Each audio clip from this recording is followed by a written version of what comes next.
वाणी को जीवन में आत्मसात ना करें तो क्या मतलब होता है। कबीर जयंती हर साल मनाई जाती है, कबीर साहब की याद करते हैं, सब कुछ करते हैं, लेकिन कबीर साहब की हम बात नहीं सुनते। जीवन पूरा बीत जाता है, कबीर की वाणी से अछूते के अछूते ही रह जाते हैं। अंधविश्वास, चमत्कार, पता नहीं किस किस में कितना घुसते चले जा रहे हैं। ऐसे ऐसे बाबाओं की उत्पत्ति हो रही है घास फूस की तरह। बस ये अंगूठी पहनो तो ये लाभ हो जाएगा, कोई पर्चा पकड़ा रहा है, कोई कुछ कर रहा है, पता नहीं क्या क्या तमाशा। कारण क्या है, हम लोग क्यों उसी में उलझे हैं। कबीर की बात को हम समझ नहीं पा रहे हैं। हमको बड़ा लालच है, आप लोग ध्यान देंगे क्यों होता है। लालच है कि आनंद फानन में हमारा सब परिवर्तन हो जाए, कोई ऐसा आशीर्वाद दे दे, बहुत धन हो जाए, परिवार हो जाए, बिजनेस हो जाए, लड़के की शादी हो जाए और नौकरी लग जाए। अभी जो प्रशस्ति पत्र देते हैं, ये सम्मान पत्र किन लड़कों को मिलता है जो मेहनत करके 70-80% नंबर लाते हैं, कि घर में बैठे बैठे मिल जाता है। हम मेहनत नहीं करना चाहते, परिश्रम नहीं करना चाहते हैं, बस भाग्य के भरोसे बैठे हैं और सब कुछ हो जाने के लिए सोचते हैं। कोई भी किसान ये भाग्य के भरोसे नहीं बैठता है कि बारिश हो गई है, हे भगवान हमारे खेत में जुताई करके फसल बो देना और काट करके हमारे घर में भी रख जाना। कोई सोचता है, कभी प्रार्थना करता है कोई मंदिर में जा करके? ये बात नहीं। प्रार्थना करेंगे, हे भगवान हमारे लड़के की नौकरी लगा देना। मालूम देता है कोई वो लोक आयोग का सदस्य है जो नौकरी तुम्हारी लगा देगा। हमारे लड़के की शादी नहीं होती। हनुमान जी के यहाँ पहुंच गए सज्जन पुजारी, कहा कि भगवान हनुमान जी मेरे बच्चे की शादी नहीं हुई है, मेरे बच्चे की शादी हो जाए। अरे भले मानो, हनुमान जी की खुद शादी नहीं हुई थी, उन्होंने कब शादी की? वो तो बाल ब्रह्मचारी, उनसे तुम शादी करवाना चाहते। ऐसे जगह पहुंच जाते हैं, उल्टी जगह। हम सांसारिक चीजों में ही उलझे रहते हैं। सांसारिक चीजें मिल जाए जो आप मेहनत से कर सकते हैं, आपके जीवन में स्वाभाविक हो सकते हैं, उनके लिए क्यों परेशान हो। कबीर साहब कहते हैं कि जीवन में हमें वह आदर्श स्थापित करना चाहिए। कबीर साहब कहाँ पैदा हुए कुछ ठीक से पता नहीं, पाले पोसे गए नीरू नीमा के यहाँ, कितने गरीब जुलाहे के यहाँ पाले गए और इतनी गरीबी में फिर भी वे आज देखो पूरी दुनिया में छा गए। लेकिन हम सब कुछ हमारे पास होता है, हमारे माता पिता बहुत कोशिश करते हैं, लेकिन हम शैक्षिक योग्यता भी प्राप्त नहीं कर पाते हैं। इस समाज में कोई आदर्श स्थापित ही नहीं कर पाते हैं। बस ऐसे भोदू बसंत बने घूमते रहते हैं। नौकरी नहीं मिली है, नौकरी कहीं आकाश से टपकेगी? मेहनत करो, परिश्रम करो, तब होता है। और नौकरी क्या होती है? ये नौकरी के लिए पीछे। अभी तुमसे कोई कहा जाए सड़क पर चलो, तुमको नौकरी दिलाते हैं, हाँ हम सड़क पर पत्थर तोड़। अरे पत्थर तोड़ने वाला, तुम्हारे यहाँ झाड़ू लगाने वाला, वो भी नौकर है, और तुम सरकारी नौकरी कर दो तो भी नौकर। तो नौकरी कोई बहुत बढ़िया चीज है क्या? हाँ, नौकरी नहीं कहो, नोट छापने की मशीन नहीं मिली। और ये सब चाहते हैं जितने भी हमारे सज्जन हैं, बस बच्चों को नोट छापने की मशीन बनाना चाहते हैं। बच्चा पढ़ लिख ले, नौकरी पा जाए। संस्कार देना नहीं चाहते हैं। संस्कार पहले बच्चों को दो, नहीं तो वे सर्विस करेंगे, पैसा कमा लेंगे, लेकिन वो पैसा बर्बाद कर देंगे। शराब, कबाब, पता नहीं क्या क्या। आप लोग ज्यादा जानते हो, देखते भी हो। संस्कार यदि नहीं बच्चों को दिए गए तो समझ लो वह बच्चा केवल मशीन होगा, पैसा कमाएगा और उड़ा देगा। और यही करते हैं छोटे बच्चे, झोला लाद देते हैं। 10 किलो का लड़का है, 10 किलो का, उसके बाद झोला लाद के बैठा देते हैं, गाड़ी में जाओ पढ़ के रह आओ। बस केवल शिक्षा तक ही हम सीमित रहते हैं, संस्कारों को देने की कोशिश नहीं करते। स्वयं ही नहीं संस्कारों से संस्कारित होते। कितने घरों में जाते हैं हम लोग, तो माता पिता छोटे बच्चे का पकड़ के सिर्फ दबाएंगे, ले बेटा साहब की बंदी कर, अपना नहीं करेंगे। अरे तुम खुद करके पहले सिखाओ, तब वो नकल करेगा। लेकिन नहीं, अपना जब स्वयं संस्कार नहीं संस्कारित होंगे संस्कारों से, तो बच्चों को, घर परिवार वालों को, समाज को कैसे संस्कारित करेंगे? ये सब देखो, समाज सेवी लोग कितना मेहनत करते हैं, हमारे बच्चे पढ़ लिख जाएं, आगे बढ़े, सुशिक्षित हो जाएं, लेकिन ये सुशिक्षित होंगे कैसे, संस्कारी होंगे कैसे? जब हम पहले आगे कदम उठाएंगे। हम अपना कोई ध्यान ही नहीं देते हैं, बच्चा कहाँ जा रहा है, कहीं कहाँ पर। हाँ, लड़की है, अगर वो 8 बजे बजाय 9 बजे कहाँ गई थी, लड़की पर बड़ा तो रोक जमाते हो, बहुत धौंस जमाते हो, लड़के के लिए नहीं सोचते हो। जितनी भी गलत कर्म होते हैं, गलत बुराइयां समाज में फैलती हैं, तो क्या कि लड़कियों की वजह से है क्या? लड़कों के कारण नहीं है क्या? लड़कों को भी तो संस्कारित करो। देर में क्यों आता है? 9-10 बजे रात में कहाँ घूम रहा था? कितने बच्चे हैं बस मोबाइल ले लिए, दिन भर उसी में आंखें गड़ाए रहते हैं। छोटे छोटे बच्चों को ध्यान ही नहीं देती। माता कहती है अरे कोई सभी लोग तो लड़के देखते हैं, बस गड़ाए हैं आंखें मोबाइल के आगे, फिर आगे बच्चों को कुछ दिखाई नहीं देता। पढ़ाई वढ़ाई सब चौपट है, ये चाहे जितना कहते रहे सुशिक्षित, काहे से शिक्षित हो? और मोबाइल में कौन सी ज्ञान की बातें सीखते हैं? बस केवल एक समय काटते हैं। ज्ञान की बातें हैं लेकिन वहां से ज्ञान नहीं लेते हैं। एक बच्चा 6 साल का था, मैं घटना बता रहा हूं सच्ची। 6 साल का बच्चा जब पढ़ने जाता था, पढ़ने के समय बहुत कम समय देता था पढ़ाई में, मोबाइल ज्यादा देखता था। उसकी माँ ने डांटा, मोबाइल छीन लिया और कहा देखो पढ़ाई पर ध्यान दो। तो लड़का क्या करे, माँ से कैसे लड़े? तो माँ जब सो जाती थी चुपके से मोबाइल निकाल लेता था, चादर ओढ़ करके, और आराम से देखता था 11-12 बजे तक, तो देखता रहता था। 1 साल बाद उसको लगा कि कम दिखाई देता। कहा मम्मी हमको ठीक से दिखाई नहीं देता। अरे दिखाई कैसे नहीं देता? डॉक्टर के पास ले गई, डॉक्टर ने चेक किया तो कहा मोबाइल देखता है ज्यादा क्या? कहा नहीं डॉक्टर साहब मोबाइल तो इसको देते ही नहीं हूँ। बिल्कुल देखता है। लड़के से जब पूछा तो कहा हाँ डॉक्टर साहब रात में देखते हैं चादर ओढ़ के। अब बताओ, डॉक्टर ने कहा अगर ये 6 महीने और देखता तो इसकी आंखों की रोशनी गायब हो जाती।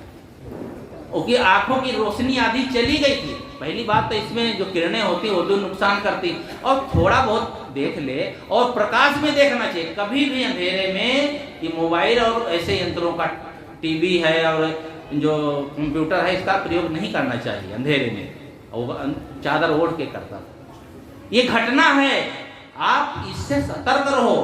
आप सोचते हैं कि हमारा परिवार अच्छा हो, आगे बढ़े, सुशिक्षित हो, तो उनको पहले सही दिशा देना जरूरी है। दिशा से ही दशा बदलती है, और दिशा सही नहीं देंगे तो कभी भी दिशा हमारी बदल नहीं सकती।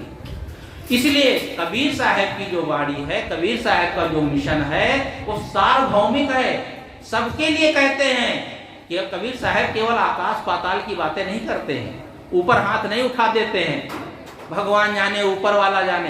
हर आदमी बस केवल इतनी बात, जरा सा कुछ हो जाता है भगवान जाने ऊपर वाला जाने।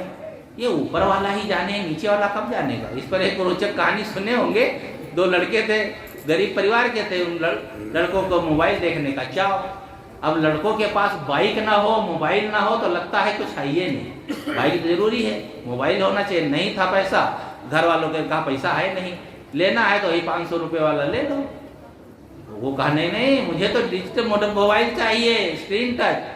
अब नहीं पैसा मिला तो दोनों ने सलाह किया चलो जरा कहीं चोरी कर लेते हैं, 10-20 हजार का कर लेते, एक बार कर ले मोबाइल हो जाए। तो कहा कहाँ करेंगे? कहा गांव में जो किनारे बुढ़िया रहती ना, वो लगता है उसके पास सोना चांदी जरूर होगा, पुराने जमाने की है, और उसके घर में कोई है भी नहीं, और पकड़ भी लेगी तो झटक के भाग आएंगे, बुढ़िया का दबोच पाएगी। कहा चलो। दोनों लड़के पहुंचे चोरी करने के लिए। कोई सातिर चोर तो थे नहीं। उसने घर में घुसे तो कहा भूख बहुत लगी है, देखो बुढ़िया के घर में कुछ रखा हो खाने को। कह रहे दूध पक रहा है, इसी को पी लेते हैं। दूसरे ने कहा केवल दूध पी लेंगे। अरे चावल रखे हैं, चीनी रखी, डाल दो पक जाएगा, खीर खा लें। कहा चोरी करने आए हो कि खीर खाने? अरे कहा पूरी रात तो पड़ी है, 10 मिनट में तो सब चोरी कर लेंगे। चावल डाल दिए, चीनी डाल दिए, दूध पक रहा था, उसी में खीर तैयार हो गई। अब बुढ़िया तो सो रही थी, उसको अंगड़ाई आई तो उसका हाथ जैसे ऐसे लटक गया जमीन की तरफ। तो दूसरे ने कहा देख बुढ़िया मांग रही, थोड़ा सा खीर दे दे। नहीं नहीं मैं नहीं दूंगा। कहा क्यों? अरे चावल उसी का है, चीनी उसी की, दूध सब कुछ तो उसका है, एक चम्मच दे देगा तो क्या हो जाएगा? चलो भाई दे देते हैं, एक चम्मच में कुछ घटेगा नहीं। एक गरम गरम चम्मच उसके हाथ पर डाल दिया। अब वो सोते समय गरम गरम लगा तो चिल्लाई तो एक लड़का हाथ के नीचे घुस गया और एक लड़का उधर टाड़ जो ऊंचा बना होता उस पर चढ़ के बैठ गया। अब उसको समझ में नहीं आया मेरे हाथ पर एक कहाँ से आ गई खीर। सब गांव वाले दौड़े, पड़ोसी दौड़ के आए, कहा बूढ़ी माँ क्या क्यों चिल्ला रही, क्या हो गया? कहा मैं क्या बताऊं भगवान, मैया ऊपर वाला जाने। ऊपर वाला? अरे क्या बता, जो बात समझ में ना आवे बस ऊपर वाले के लिए ठोक देते हैं, ऊपर वाला जाने। जो टांड पर बैठा था कूद के नीचे आया, ए मैया ऊपर वाला ही क्यों कहती है, नीचे वाला ना जाने, किसने खीर रखा तुम्हारे हाथ पर। ये हम सबकी कहानी है, ये मनोरंजक कहानी सबके जीवन में है। बस हाथ ऊपर उठाए घूमते रहते हैं। हम जैसा कर्म करते हैं वैसा फल मिलता है, कहीं ऊपर वाला कोई देता लेता नहीं है। स्वयं कर्म करो त्यात्मा स्वयं तत्फल मस्न दे, स्वयं भ्रमंत संसारे स्वयं तत्मात् विमुच्यते। जीव कर्म आपे करे फलहु भोगत आप, और आप भ्रमंत संसार में मोक्ष लाहत है। जीवन में जो हम करते हैं उसका फल हमें भोगने को मिलता है। और भारतीय परंपरा तो इसके लिए बहुत उदार है। यहाँ तक जिन्हें भगवान कहा गया, परमात्मा कहा गया, उनकी पूजा की गई, उनको भी अपने कर्मों का फल भोगना पड़ा। ये सब जानते ही हैं। श्री राम ने छिप करके वाली को मारा तो कृष्णा अवतार में जरा नाम के व्याध से मारे गए। ज्ञानियों ने यहाँ पर, पंडितों ने छूट नहीं दी है। पंडित का मतलब ये न समझ लेना किसी जात में पैदा हुआ, ब्राह्मण या पंडित कोई जात सूचक शब्द नहीं है। पंडित का मतलब होता है ज्ञानी, समझदार, विवेकी, विचारवान, उसे पंडित कहते। एक बार सच्ची घटना है, गुरुदेव जी के साथ उधर गए थे यूपी में, तो भ्रमण चल रहा था। तो जहाँ गए थे वो पूरा क्षेत्र ब्राह्मणों का ही था। तो एक ब्राह्मण जो पंडित थे वो गुरु जी के बड़े लगे बचपन के मित्र थे। तो वहां पर बैठे थे बागीचे में सब लोग, तो 10-15 संत थे। तो वो आए, पूछते हैं महाराज आपके समाज में कुछ ब्राह्मण भी है क्या? पंडित ब्राह्मण? तो साहब ने कहा हमारे समाज में सब ब्राह्मण है। अरे मैंने तो सुना है आप सब जातियों को रख लेते हैं, आप कहते सब ब्राह्मण ही ब्राह्मण। कहा नहीं, मेरे यहाँ सब ब्राह्मण ही रहते हैं। ब्राह्मण किसे कहते हैं? जीत। तो उन्होंने साहब ने कहा जितेंद्रिया धर्मपराय स्वाध्याय निरता शुचि कामो क्रोधो बसो यस्य तम ब्राह्मणम विदु। तुम्हारे जैसे नकली ब्राह्मण नहीं है। कहा मैं नकली कैसे हूँ? तो यही मंत्र सुना दिया। जो जितेंद्री हो, जिसने काम क्रोध को वश में कर लिया हो और सब प्रकार से पवित्र जीवन जीता हो, उसे ब्राह्मण कहते हैं। तुम ऐसा जीते हो? कहा नहीं, तो ऐसा तो मैं नहीं हूँ महाराज। तब इसीलिए तो कह रहा तुम नकली हो, और हमारे जनते साधु में सब असली है। ये सब साधना भजन कर रहे हैं, जितेंद्रिय हैं, ये ब्राह्मणत्व की ओर जा रहे हैं। हम जात पात को केवल जन्म से ही मान लेते हैं, और ये जन्म जात, जब से जात पात की या रोग तैयार हुआ है तब से समाज में विघटन होता चला जा रहा है। आज देखा जाता धर्मांतरण का बड़ा रोग है, धर्मांतरण हो रहा है। अरे हो क्यों ना हो, तुम जब अपने भाई को अपने पास नहीं बैठने दोगे, दूर दूर करोगे, जब दूर दूर रहना, छूना मत। होटल में बैठ करके किसी से नहीं पूछते हैं ये जो बैरा आ रहा तो भोजन देने वाला है कौन जात का है, हाथ धोया है कि नहीं धोया है, पेशाब करके आता हाथ धो के आता है, कितना गंदा और कैसे, कुछ भी नहीं पूछते हैं। लेकिन तुम्हारे घर में कोई आ जाता है, साफ पवित्र हो और यहाँ तक कि भगत भी हो, तो कहेंगे किस दूध का है भैया, किस जात के हो। अब वहां पर जात बिरादरी पूछ करके उसके साथ व्यवहार करते हैं, समझ में नहीं आता है। एक कुत्ते को आप पहचान लेते हैं, कुत्ता है, किसी ने पूछा भैया इस कौन सी जाति का है? गाय के लिए कभी किसी ने पूछा है किस जाति की? सब जानते हैं ये गाय है, जानवर है, सब जातियों को पहचान लेते हैं, लेकिन मनुष्य को नहीं पहचान पाते, तुरंत पूछते हैं ये कौन जात का है। एक होती है उपाधि, एक होती है जात। उपाधि जो होती है पूछ करके जानी जाती है, जात पूछ करके नहीं देख करके जानी जाती है। कुत्ता है तो जान लोगे कुत्ता है, मनुष्य को देख करके ही आप समझ सकते हो कि यह मनुष्य है। हाँ, उपाधि नहीं जान पाओगे। कोई मास्टर है कैसे जानोगे? जब या तो परिचय हो, ना परिचय होगा तो पूछना पड़ता है आप मास्टर हैं कि डॉक्टर हैं, कलेक्टर हैं। उपाधि जो होती है वह पूछना पड़ता है, लेकिन जात पूछना नहीं पड़ता। उपाधि कोई नहीं पूछता, जात कोई पूछता नहीं है कि आप मास्टर कलेक्टर हो, आप कौन सी जात के हो। ये मनुष्य को काटने का एक षड्यंत्र चला आ रहा है, और इस षड्यंत्र में हम सब उसी में फंसते चले जा रहे हैं। पूरा समाज, ये छोटे तबके के समाज के लोग और ज्यादा, देखो ना कितने मंदिरों में पूजा करने की होड़ मची रहती है, कितने लोग कांवर लादे रहते हैं। यहाँ तो मैं नहीं देखता हूँ, यूपी की तरफ कांवर लाते हैं तो गंगा जल कहाँ से ले जाते हैं, 50 किलोमीटर पैदल पैदल ले जाएंगे, कांवर में लाद के वहां शंकर जी पर चढ़ाएंगे, तो क्या क्या करेंगे। ये सब करने वाले सामान्य तबके के लोग हैं। किसी कलेक्टर के लड़के को देखा है गंगा जल लादे लादे जाते हैं? डीएम के लड़के को देखा है, या बैरिस्टर के लड़के, वकील के लड़के को देखा? वो नहीं, वो इनके लड़के पढ़े लिख करके डीएम बैरिस्टर बनते हैं, अमेरिका में पढ़ते हैं, और आपके बच्चे बस लिए झोला घूम रहे हैं, यहाँ वहां घूम रहे हैं, कहीं पूजा कर रहे हैं, कहीं प्रार्थना कर रहे हैं, कहीं हाथ जोड़ रहे हैं, बस उसी में अपना समय बर्बाद कर रहे हैं। उनको पढ़ना लिखना नहीं है, ज्ञान प्राप्त करना नहीं है, इसीलिए तो हम सब पिछड़े हैं। आदमी को जागृत होना पड़ेगा। समाज जगाता है, लेकिन हम स्वयं जागने का प्रयास करें। तो कबीर साहब की अपील है कि हम मनुष्य को मनुष्य के रूप में देखें। मनुष्यता जब हमारे जीवन में आती है तब समरसता आती है, और मैं मानता हूँ यह धीरे धीरे रोग ये दूर होता जा रहा है, और इसमें आप लोग बिल्कुल सजग होकर के रहें, इसमें कमर कस करके रखें कि हम कभी किसी से कुछ जात पात वर्ण आश्रम नहीं पूछेंगे। जितने भाई हैं, हाँ गलत खान पान है, अछूत उसे कहते हैं जो गलत खाता पीता है, जिसका छुआ खाने से घृणा होती है, मांस मदिरा खाता है पीता है, उसके लिए अछूत कहा जाता है। मनुष्य कैसे अछूत हो जाता है? इसलिए इस बात को हमें समझना चाहिए। दूसरी बात है अंधविश्वास में ना फंसे।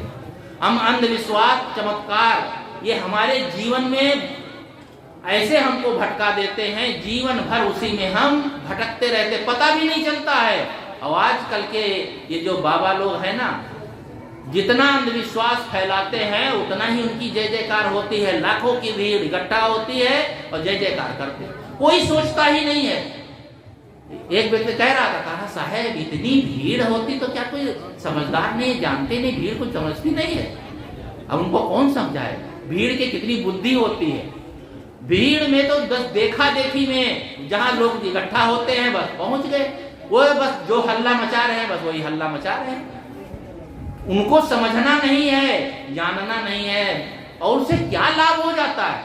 आपके जीवन के बारे में कोई बता दे, आपके भविष्य में ये लिखा है, तो आपका क्या फायदा हो जाएगा? फायदा नहीं हो जाए, नुकसान हो जाएगा। आपको कोई कह दे आपका शरीर एक्सीडेंट में छूटेगा, आप मोटरसाइकिल चलाएंगे तो कांपते रहेंगे, पता नहीं एक्सीडेंट कब हो जाए। अरे जीवन नरक हो जाएगा। इसलिए भविष्य जानने की कोशिश मत करो, किसी को हाथ मत दिखाओ, हाथ से मेहनत करो। हाथ की लकीरों में क्या रखा है?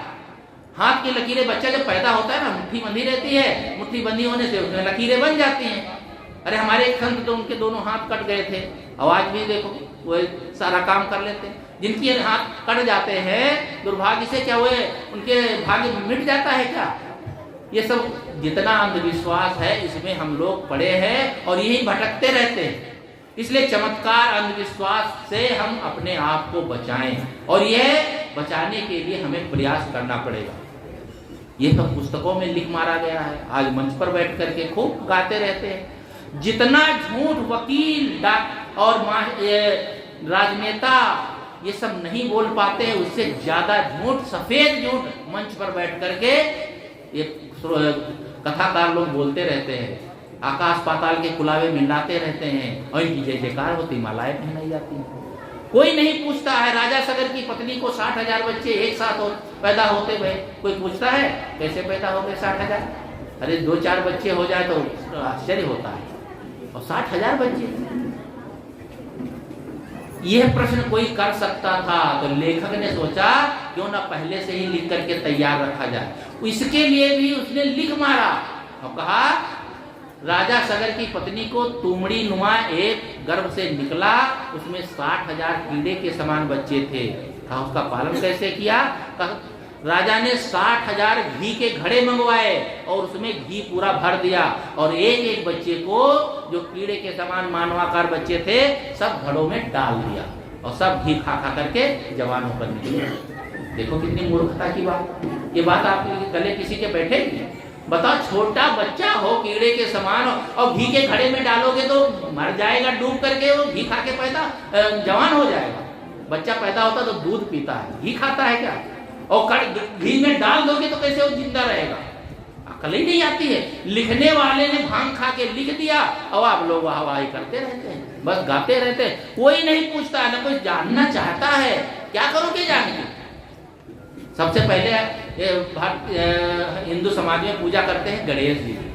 गणेश की सर्वप्रथम पूजा होती है। गणेश जी का चित्र कैसा बना है? अरे कहीं ऐसा चित्र होता है किसी देवता का जिसके हाथी का सिर लगा हो? हाथी का सिर है और बच्चे का उसका धड़ है। इसकी कहानी नहीं बनाती है लोग कि जब शंकर जी तपस्या करने गए तो हजारों वर्ष तक तपस्या करते रहे। ये पुराणों में हजारों वर्ष की कहानी बनाई जाती है। 1-2 साल ना तपस्या करते हैं, ना 1-2 साल की वो कुछ करते हैं, बस केवल हजारों वर्ष तक तपस्या करते रहे।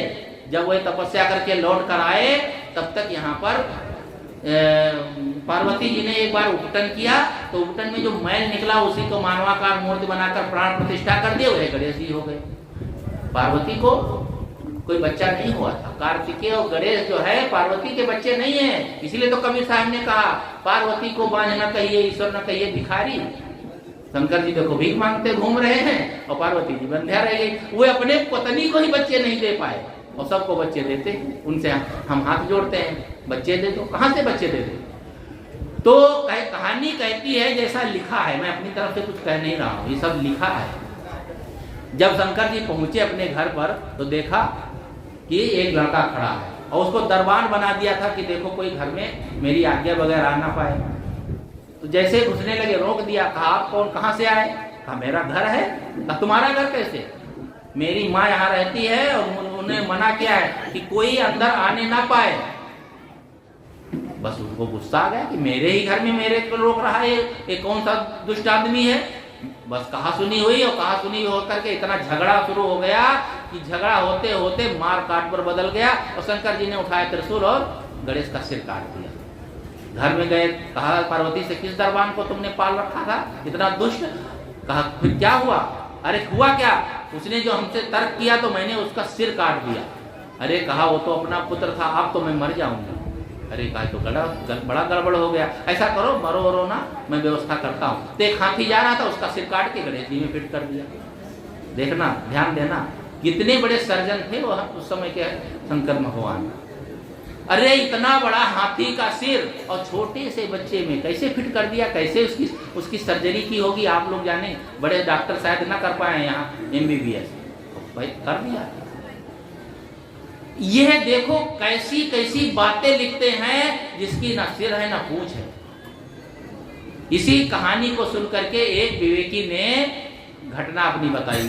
कहा देखो एक स्टेशन मास्टर थे, तो जब उनकी शादी हुई तो शादी होने के 3 वर्ष में 3 बच्चे हो गए, एक साल में एक बच्चा। अब छोटे छोटे बच्चों को माँ कहाँ किसको किसको दूध पिलाए। तो मित्रों ने कहा अरे बकरी पाल लो, वो तो इधर उधर चरती रहेगी, बड़े बच्चे को बकरी का दूध पिला देना और छोटे बच्चे को माँ पिला लेगी।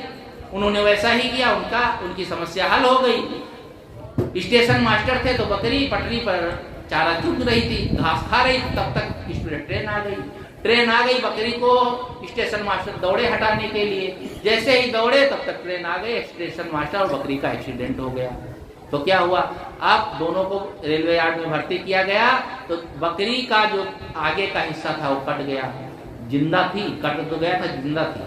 और स्टेशन मास्टर का जो था नीचे का हिस्सा कट गया था, वो भी जिंदा थे। डॉक्टरों ने सलाह किया जिंदा तो दोनों हैं, लेकिन जो हिस्सा कट गया है उसको काट करके फेंक दिया जाए और जो अच्छा भाग है जोड़ दिया जाए। बस बकरी के पीछे का हिस्सा और स्टेशन मास्टर के ऊपर का हिस्सा जोड़ दिया गया।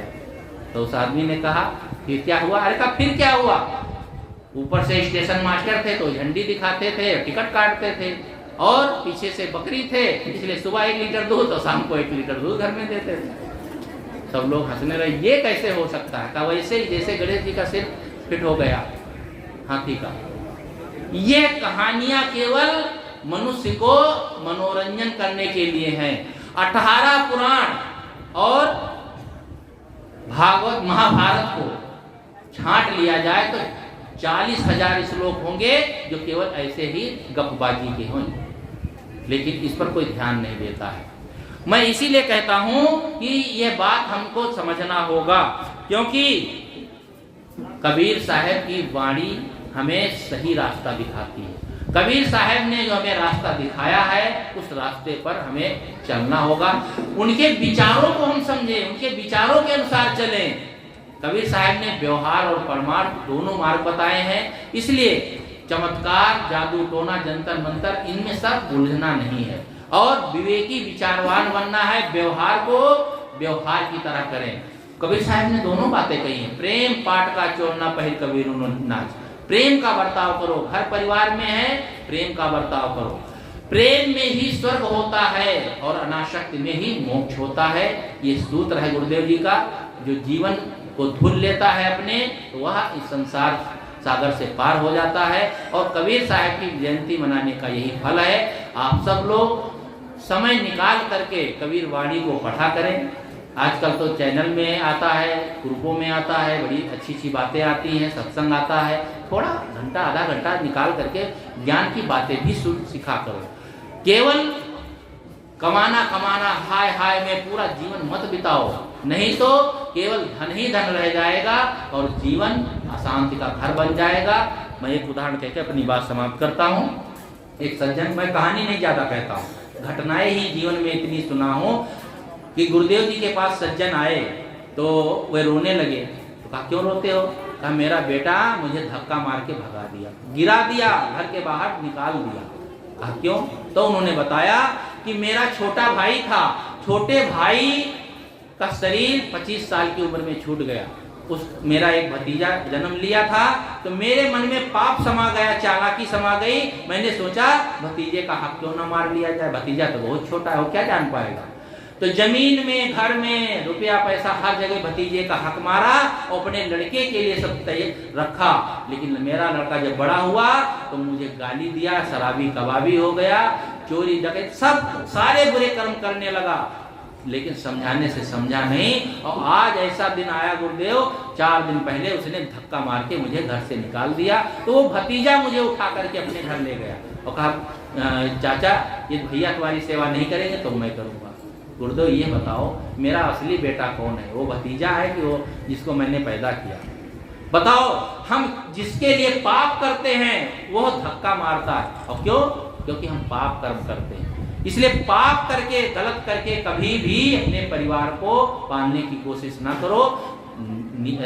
ईमानदारी से, नैतिकता से जीवन जीना है। उसी में जो भी हो सके दान धर्म परोपकार भी करना चाहिए। आप सबका बहुत बहुत स्वागत है, अभिनंदन है कि आप लोग संघ में, भजन में रुचि रखते हैं और एक समाज की जो ये एक परंपरा चली आ रही है और सब लोग करते हैं। तो मैं समझता हूँ कि इनका साहस बढ़ाने के लिए आप लोग हर साल ये इनको सहयोग करें, इनका साहस बढ़ाएं, जिससे कि ये सब तुम्हारे ही परिवार के बच्चे हैं, आगे बढ़ेंगे, शैक्षिक योग्यता इनकी बढ़ेगी और समाज में एक प्रतिष्ठित होंगे। और कबीर साहब की वाणी सुनने का और कबीर साहब के विचारों पर चलने का यही एक बहुत अच्छा अवसर है। मैं अपनी बात और अधिक नहीं बढ़ाऊंगा और कार्यक्रम भी होना है, इसलिए मैं अपनी बात अभी पर समाप्त करता हूँ। बोलिए सद्गुरु कबीर साहेब की। मैं कबीर साहब को श्रद्धांजलि अर्पित करता हूँ। बोलो सद्गुरुदेव की जय।